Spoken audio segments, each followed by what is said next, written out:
ରିୟା ଦିବ୍ୟଜ୍ୟୋତି ରିୟା ଦିବ୍ୟ ଦର୍ଶନ ଚ୍ୟାନେଲକୁ ସ୍ୱାଗତ। ଆପଣମାନଙ୍କୁ ମୁଁ ଆଜି କିଛି ଆୟୁର୍ବେଦିକ ଜଡ଼ିବୁଟି ପେଧା ବିଷୟରେ ଆପଣମାନଙ୍କୁ ମୁଁ ଭିଡ଼ିଓଟି ଦେଖାଉଛି। ଦେଖନ୍ତୁ ଆଜ୍ଞା, ଇଏ ହେଉଛି ଥାଲୁକୁଡ଼ି ଗଛ। କେହି ତ ୟାକୁ ଥାଲୁକୁଡ଼ି କହିଥାନ୍ତି କିମ୍ବା ବ୍ରାହ୍ମୀ ମଧ୍ୟ କହିଥାନ୍ତି। ବ୍ରାହ୍ମୀ ଇଏ ଗୋଟେ ପ୍ରକାର ବି ମଧ୍ୟ ବ୍ରାହ୍ମୀ କହିଲେ ଅତ୍ୟୁକ୍ତି ହେବ ନାହିଁ, କାହିଁକିନା ଇଏ ବ୍ରାହ୍ମୀର କାର୍ଯ୍ୟ ଯାହା ଇଏ ଟିକେ ଡିଫରେନ୍ସ ରହିଛି। ଏ କାର୍ଯ୍ୟ ଟିକେ ଡିଫରେନ୍ସ ଅଲଗା। କେବଳ ଇଏ ବି ବ୍ରାହ୍ମୀ କହିଲେ ଚଳେ। ଏ କେବଳ ଥାଲୁକୁଡ଼ି ନାମରେ ପରିଚିତ। ଇଏ ଥାଲୁକୁଡ଼ି ଗଛ, ଏ ଯେଉଁ ଗଛ ଦେଖୁଛନ୍ତି ହେଉଛନ୍ତି ଥାଲୁକୁଡ଼ି ଗଛ। ଏଇ ଗଛର ବହୁତ ଉପକାରିତା ଅଛି ଆଜ୍ଞା। କେବଳ ମୁଖ୍ୟ କାର୍ଯ୍ୟର ୟାକୁ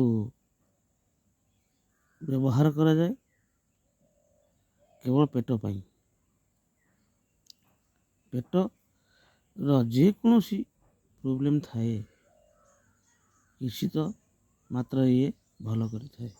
ଏ ଥାଲୁକୁଡ଼ି ଗଛ, ଏ ଥାଲୁକୁଡ଼ି ଗଛରେ ବିଶେଷତଃ ଔଷଧୀୟ ଗୁଣ ଭରି ରହିଛି।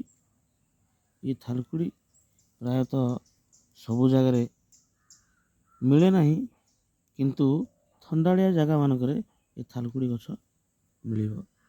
ଏ ଥାଲୁକୁଡ଼ି ଗଛ ଗ୍ୟାଷ୍ଟ୍ରିକ୍ ପାଇଁ, ଗ୍ୟାସ୍ ପ୍ରୋବ୍ଲେମ୍ ଯେଉଁ ବ୍ୟକ୍ତିମାନଙ୍କର ଅଛି ୟାକୁ ବ୍ୟବହାର କରନ୍ତୁ। ଇଏ କେବଳ ମୁଖ୍ୟତଃ ଗ୍ୟାସ୍ ପାଇଁ ଉପଯୁକ୍ତ। ଯେଉଁ ଥାଲୁକୁଡ଼ି ଗଛ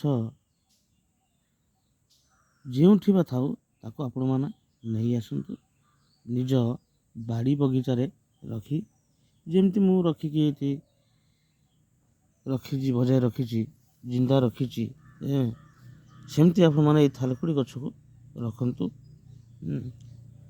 ୟାକୁ 2-3ଟି ପତ୍ର, ମାତ୍ର 3ଟି ପତ୍ରରେ ବି ଚଳିବ, ପ୍ରତ୍ୟହ ଡେଲି ଆପଣମାନେ ୟାକୁ ୟୁଜ୍ କରନ୍ତୁ। 2ଟି ଗୋଲମରିଚ, 7ଟି ଗୋଲମରିଚ ଏବଂ 3ଟି ଗୋଲମରିଚ ସହିତ 3ଟି ପତ୍ର ପ୍ରତ୍ୟହ ସକାଳୁ ବାଟି ଆପଣ ଖାଆନ୍ତୁ। ଦେଖିବେ ଯେତେ ପରିମାଣ ଆପଣ ଗ୍ୟାସ୍ ରହୁଛି ଆଉ ଗ୍ୟାସ୍ ରହିବ ନାହିଁ। ପେଟ ଯଦି ଗରମ ଥାଏ ତାହେଲେ ଥାଲୁକୁଡ଼ି ପତ୍ର 4-5ଟି ନେବେ ଏବଂ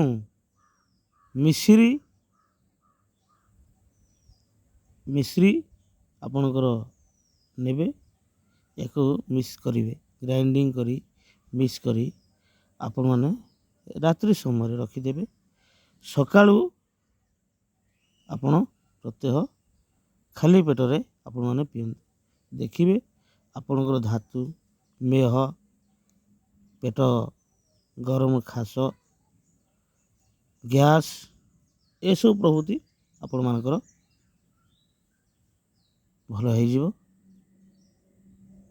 ଆପଣମାନେ ଦେଖନ୍ତୁ, ଯଦି ଗ୍ୟାସ୍ ରହୁଛି ଆପଣମାନେ ବହୁତ ପ୍ରକାର ପ୍ରୋବ୍ଲେମ୍ ଦେଖାଦେବ। ବହୁତ ପ୍ରକାର ଗ୍ୟାସ୍ ମାନେ ବହୁତ ପ୍ରକାର ପ୍ରୋବ୍ଲେମ୍ ଦେଖାଦେବ ଦେହର। ତେଣୁ ଗ୍ୟାସ୍ ବ୍ୟକ୍ତିମାନେ ଏହାକୁ ପ୍ରତ୍ୟହ ମିଶ୍ରି ଏବଂ ଗୋଲମରିଚ 3ଟି ପତ୍ରକୁ ମିଶି ଗ୍ରାଇଣ୍ଡିଙ୍ଗ କରି ଆପଣ ମାନେ ପିଅନ୍ତୁ। ଆପଣ ଦେଖିବେ ନିଶ୍ଚିତ ଭାବରେ ଗ୍ୟାସ୍ 100% ପୁରା ଖତମ ହେବ, ଭଲ ହେବେ ଆପଣ। ଆଉ ଯଦି କୌଣସି ବ୍ୟକ୍ତିଙ୍କର ମାନସିକ ଦୁଶ୍ଚିନ୍ତା ଥାଏ ତାହେଲେ ୟାକୁ ମଧ୍ୟ ବ୍ୟବହାର କଲେ ମାନସିକ ଅବସ୍ଥା ଠିକ୍ ହୋଇଯିବ ଏବଂ ସ୍ମରଣ ଶକ୍ତି ବି ବଢ଼ିବ। ଯଦି ପେଟରେ କୌଣସି ପ୍ରକାର ପ୍ରୋବ୍ଲେମ୍ ଥିବ ତାକୁ ମଧ୍ୟ ଇଏ ଭଲ କରିବ। ଇଏ ହେଲା ଥାଲକୁଡ଼ି ଗଛ। ଏଇ ଥାଲକୁଡ଼ି ଗଛର ଉପକାରିତା ଆପଣମାନେ ଜାଣିଲେ।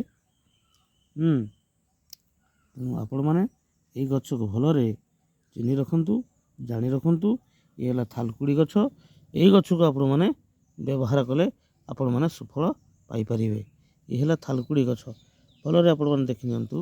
ଇଏ ହେଲା ଥାଲକୁଡ଼ି ଗଛ। ଏ ଥାଲକୁଡ଼ିର ଉପକାରିତା ଆପଣମାନଙ୍କୁ ମୁଁ କହିଲି। ଆପଣମାନେ ବ୍ୟବହାର କଲେ ଆପଣ ଜାଣିପାରିବେ। ସକାଳେ ଖାଲି ପେଟରେ ଆପଣମାନେ ପିଇବେ।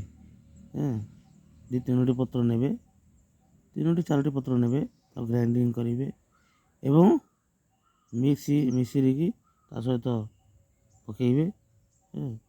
ଗୋଲମରିଚ 3ଟି ତାକୁ ବି ତା ମଧ୍ୟରେ ଗୁଣ୍ଡ କରିକି ପକାଇବେ।